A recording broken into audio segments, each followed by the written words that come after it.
प्यारे विद्यार्थियों, हम धार्मिक इतिहास के बारे में पढ़ रहे हैं। आज इस अध्याय के चौथे भाग में हम भक्ति आंदोलन की बात करेंगे। मध्यकालीन समाज में 8वीं से 18वीं शताब्दी के मध्य एक धार्मिक आंदोलन पूरे भारतवर्ष में देखने को मिला। हमने इस अध्याय में पहले अलवार के बारे में पढ़ा है। नयनार, वीर शैव कर्नाटक की ये परंपरा रही। फिर 10वीं 11वीं शताब्दी में इस्लाम का भी यहाँ पर आगमन हुआ।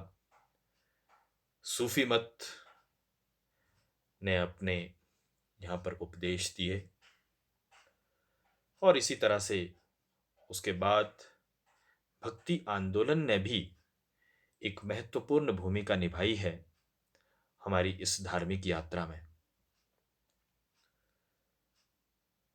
अनेक समाज सुधारक हुए, अनेक प्रचारक हुए हमारे भारतवर्ष में, जिन्होंने एक मौन सी क्रांति पूरे भारत में लाई और एक भक्ति अभियान हमारे देश में चलाया। यह अभियान हिंदुओं, मुस्लिमों, सिखों के द्वारा भारतीय उपमहाद्वीप में भगवान की पूजा के साथ जुड़े रीति रिवाज से संबंधित था। हिंदुओं ने मंदिरों में कीर्तन करना आरंभ कर दिया, मस्जिदों में, दरगाहों में कव्वाली आरंभ हो गई, सिख धर्म का उदय हो गया, गुरुद्वारों में गुरबानी का गायन होने लग गया और इस तरह से पूरे भारतवर्ष में एक भक्ति आंदोलन उत्पन्न हो गया। अनेक प्रचारक, भक्त या संत, कोई भी उन्हें नाम दे, हमारे भारतवर्ष में हुए। ये महान विभूतियां थी। शंकराचार्य जी एक दार्शनिक थे, उन्होंने भक्ति आंदोलन को आरंभ किया। चैतन्य महाप्रभु, नामदेव, तुकाराम, जयदेव, गुरु नानक जी, कबीर जी, मीराबाई, अनेक नाम इस भक्ति आंदोलन से हमारे देश में जुड़े रहे हैं और इन्होंने अनेक सामाजिक सुधार किए।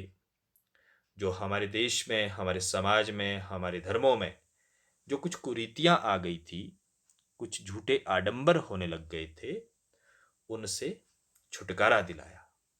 तो भक्ति आंदोलन का एक बहुत ही बड़ा योगदान रहा है हमारे भारतवर्ष के सामाजिक और धार्मिक परिदृश्य को बदलने में।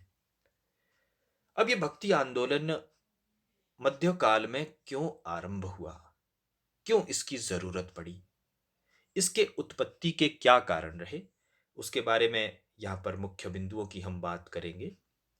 सबसे पहला जो इसके पीछे कारण रहा, वह हिंदू धर्म में कई कुरीतियां आ गई थी।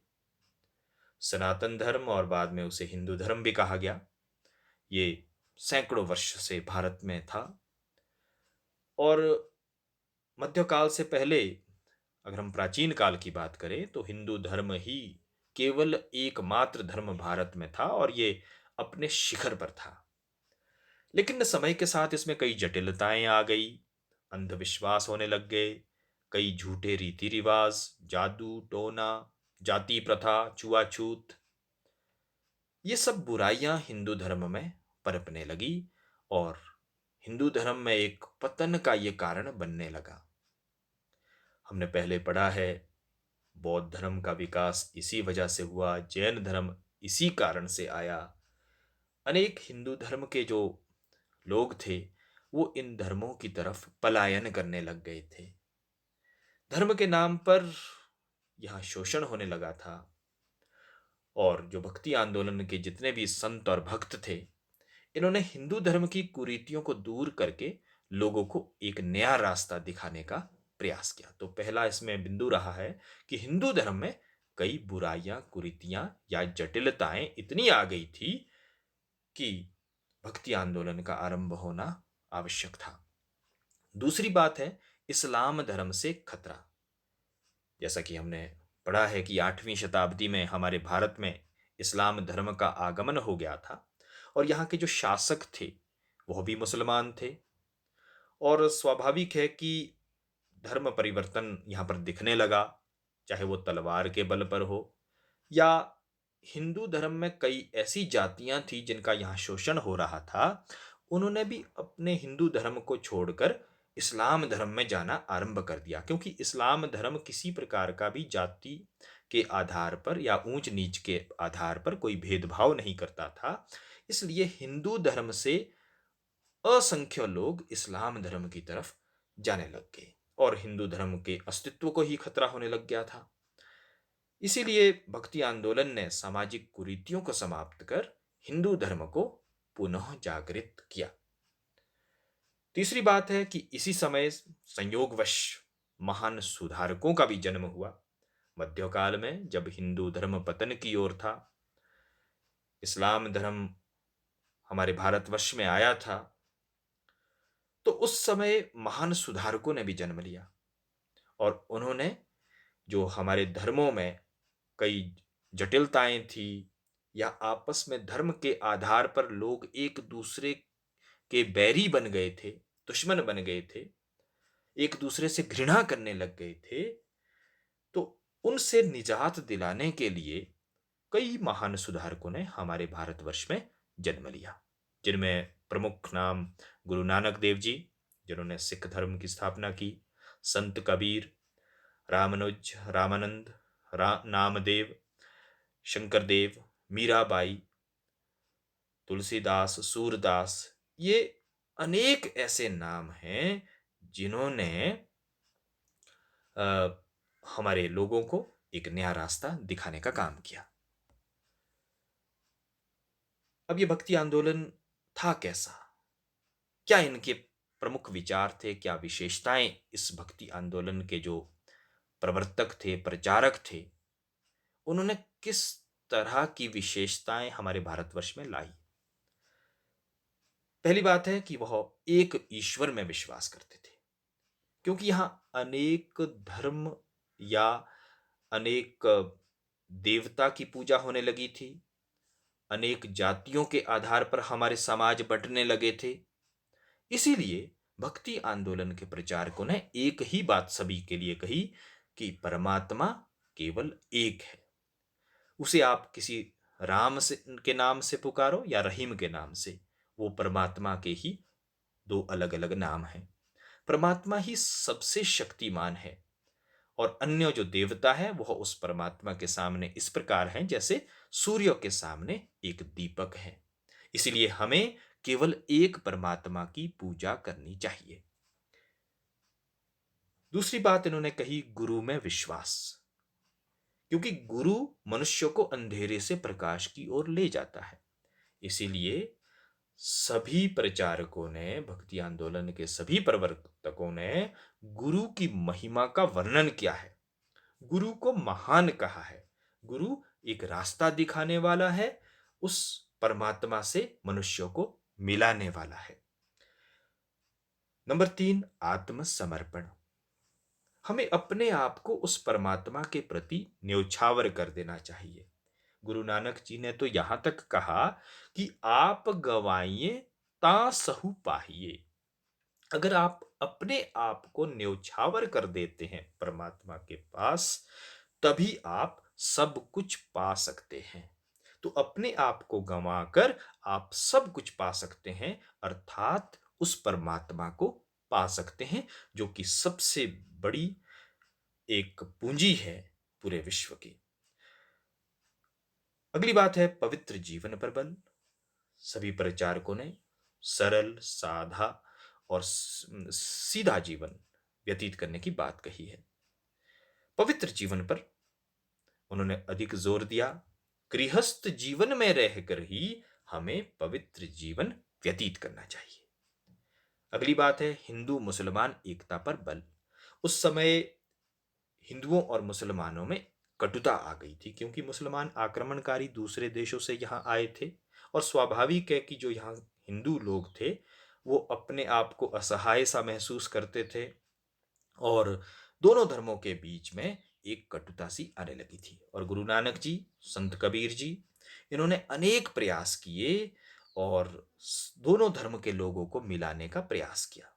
और उन्होंने कहा कि जो राम और रहीम है वह एक ही परमात्मा के दो नाम हैं। गुरु नानक जी ने तो कहा था कि ना को हिंदू ना को मुसलमान, ना तो कोई हिंदू है ना कोई मुसलमान है, सब उस परमात्मा की ही संतान है। अगली बात कही है उन्होंने, सामान्य जन की भाषा में प्रचार। जितने भी ये प्रचारक हुए हैं भक्ति आंदोलन के, उन्होंने आम लोगों की जो स्थानीय भाषा है उसमें प्रचार किया, लोगों तक पहुंच बनाने की कोशिश की है। केवल संस्कृत भाषा ही धर्म का एक माध्यम हो, इस पर उन्होंने विश्वास नहीं किया, क्योंकि संस्कृत भाषा में कुछ जटिलताएं आ गई थी, आम लोग उसको समझते भी नहीं थे, और क्या उन शास्त्रों में लिखा है उसका वो सही अर्थ आम जनता तक, लोगों तक नहीं पहुंच पाता था। और इसीलिए इन महान प्रचारकों ने वहां की जो स्थानीय भाषा, वहां की जो बोली होती थी, उसी बोली में अपनी बात, अपने उपदेश देने की कोशिश की, जिसका असर सबके ऊपर बहुत अच्छा देखने को मिला। जाति प्रथा में अविश्वास, सभी भक्तों संतों ने इस महान जो बहुत बड़ी कुरीति, ये जाति प्रथा हमारे हिंदू धर्म में आ गई थी, उसका खंडन किया है। क्योंकि यहाँ पर निम्न जाति के लोगों पर बहुत ज्यादा अत्याचार होते थे, उन पर कई तरह के प्रतिबंध लगाए जाते थे, और इसीलिए उन्होंने इस जाति प्रथा का खंडन किया और कहा कि प्रत्येक मनुष्य में परमात्मा का प्रकाश विद्यमान है, इसलिए सभी मनुष्य समान हैं। और संत रामानंद जी ने तो कहा था कि जाति पाति पूछे नहीं कोई, हरि को भजे सो हरि का होई। जो परमात्मा को भजन करता है, उसे स्मरण करता है, परमात्मा उसी के हो जाते हैं। परमात्मा कभी भी किसी की जाति या पाति नहीं पूछते हैं। मूर्ति पूजा में अविश्वास, भक्ति आंदोलन के प्रचारकों ने मूर्ति पूजा के विरुद्ध एक कठोर प्रचार किया है। वे निराकार भक्ति पर बल देते थे। कबीर जी ने तो कहा था कि अगर पत्थर पूजने से परमात्मा मिलते हैं तो मैं तो पूरे पहाड़ को ही पूजूं, लेकिन ऐसा नहीं है। वह परमात्मा मनुष्य के हृदय में रहते हैं, इसलिए अपने मन से, हृदय से उनका स्मरण करना चाहिए, उनकी भक्ति करनी चाहिए, तभी हमें परमात्मा मिल सकते हैं। मूर्ति पूजा का अधिकतर जितने भी संत आंदोलन के जो लोग थे, उन्होंने इसका खंडन किया है। झूठे रीति रिवाजों का खंडन, हमारे हिंदू धर्म में कई तरह के, इस्लाम धर्म में भी और हिंदू धर्म में भी कई ऐसे पुराने आडंबर, झूठे रीति रिवाज या अंधविश्वास पनप गए थे, जिससे लोगों का जीना ही दूभर हो गया था।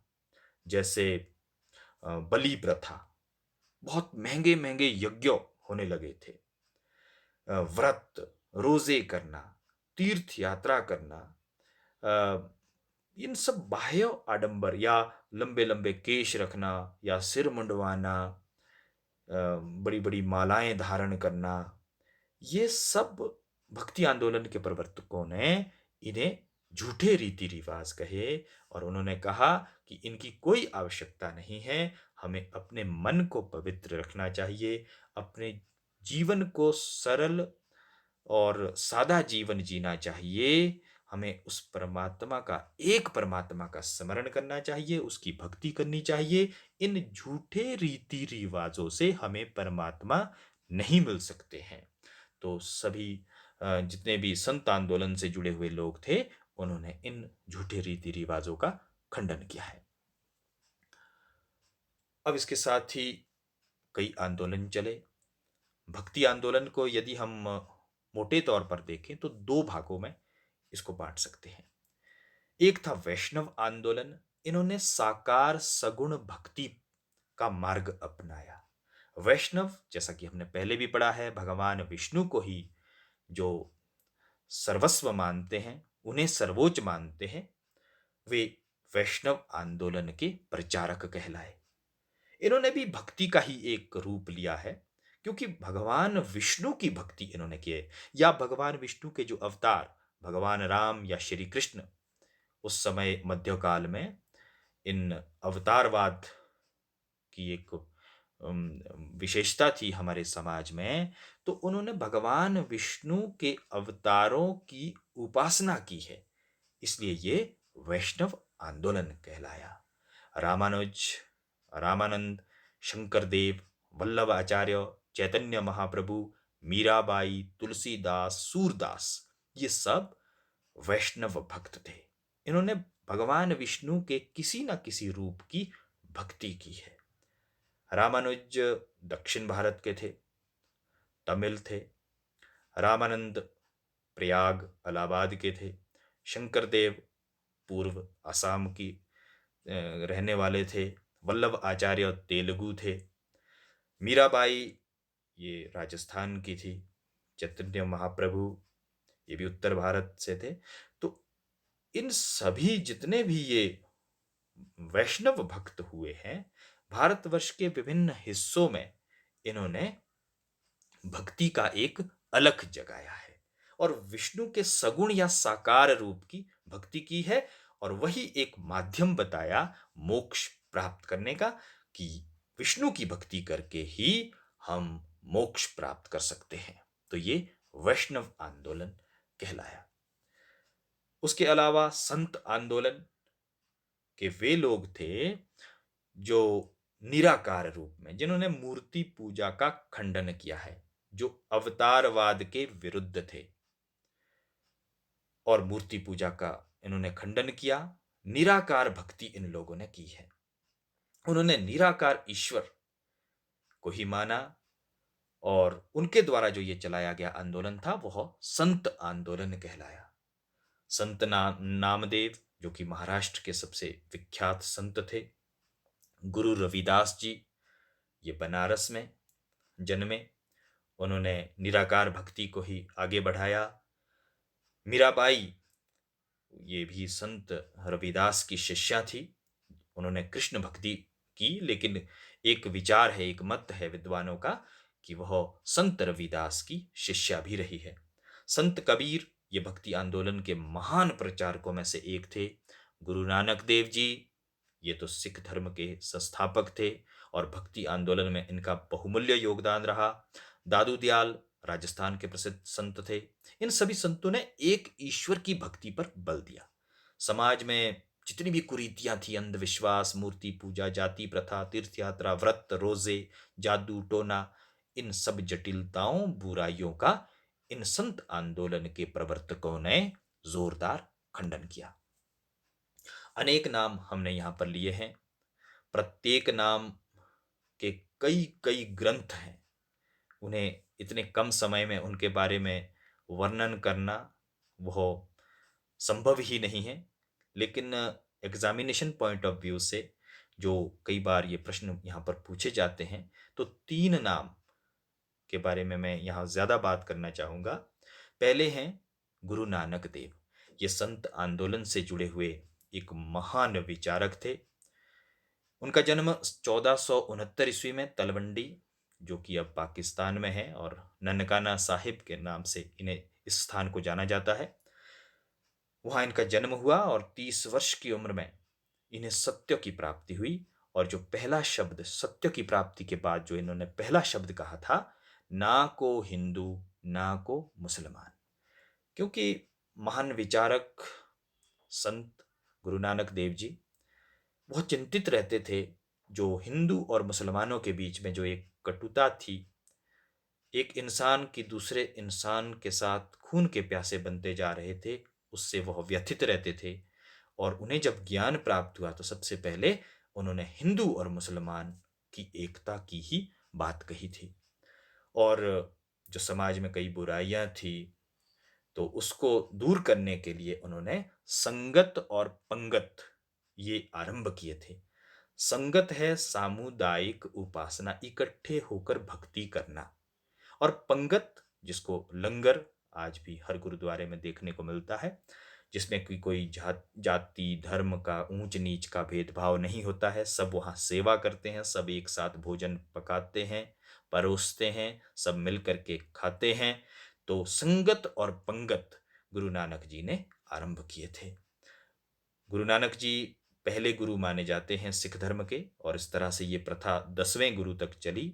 10वें गुरु गुरु गोविंद सिंह जी, और वे 10वें गुरु थे। उसके बाद मानव गुरु की प्रथा सिख धर्म में समाप्त कर दी गई, और गुरु गोविंद सिंह जी ने 1699 ईस्वी में श्री आनंदपुर साहिब में खालसा पंथ की स्थापना की। ये बड़ा ही क्रांतिकारी कदम था, जो खालसा पंथ की स्थापना 1699 ईस्वी में गुरु गोविंद सिंह जी ने श्री आनंदपुर साहिब में की थी, और 5 के उन्होंने वहां आरंभ किए थे, और गुरु ग्रंथ साहिब जी को ही उसके बाद उन्होंने गुरु मानना आरंभ कर दिया था सिख धर्म में। दूसरे संत की बात यहां पर संत कबीर की हो रही है। संत कबीर भी भक्ति आंदोलन के महान प्रचारकों में से एक थे, और उनका जन्म बनारस में 1398 ईस्वी में हुआ था। और एक कहानी है उनके बारे में, कहा जाता है कि कबीर जी ने हिंदू परिवार में जन्म लिया था, लेकिन उनका जो पालन पोषण था वो मुसलमान परिवार ने किया था, जो कि व्यवसाय जिनका जुलाहा का, कपड़े बुनने का जो व्यवसाय था, वे लोग जुलाहे थे, और उन्होंने कबीर जी का पालन पोषण किया था। संत कबीर भी बचपन से ही एक भक्ति वाली उनमें भावना थी, और रामानंद जी को उन्होंने गुरु बनाया। रामानंद जी जो स्वयं ब्राह्मण थे, लेकिन जाति पाति का वो खंडन करते थे, और इसीलिए कबीर जी में भी अपने गुरु के सब गुण आए। और जो उनकी वाणी है, कबीर जी ने जो भी अपनी बात कही, अपने वचन कहे, वो कई ग्रंथों में उनको संकलित किया गया। उनके अनुयायी कबीर पंथी कहलाए, और संत कबीर के उपदेश बहुत ही सरल और स्पष्ट थे, आम लोगों की बोली। उन्होंने एक ईश्वर की भक्ति पर बल दिया। उनके अनुसार अल्लाह और राम एक ही परमात्मा के दो नाम हैं। वह किसी मंदिर या मस्जिद में नहीं, बल्कि मानव हृदय में वास करता है। कबीर जी ने समाज में प्रचलित सामाजिक और धार्मिक कुरीतियों का खंडन किया।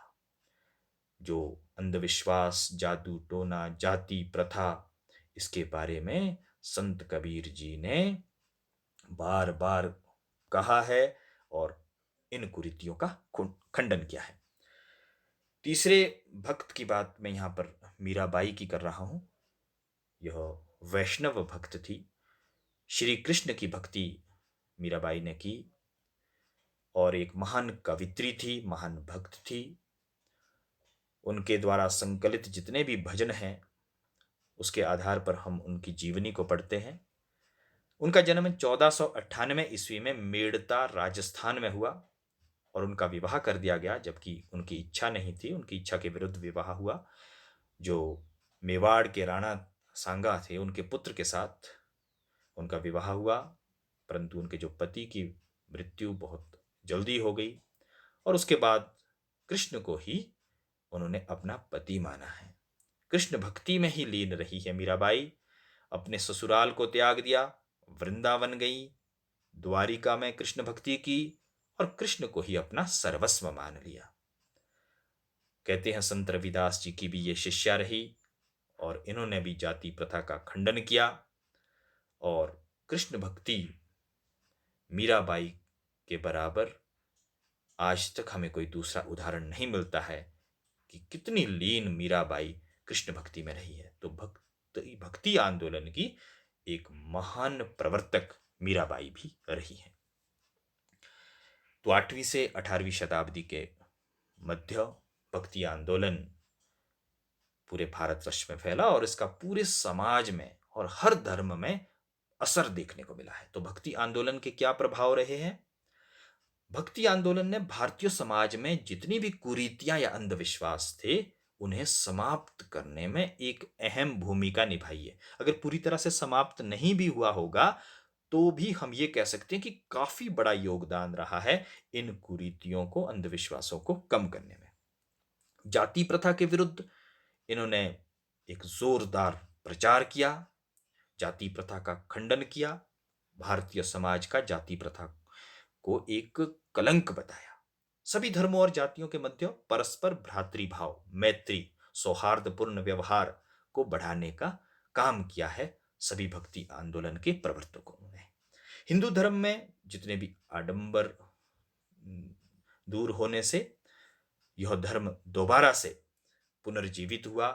जो इसका पतन की ओर हिंदू धर्म जा रहा था वह रुक गया।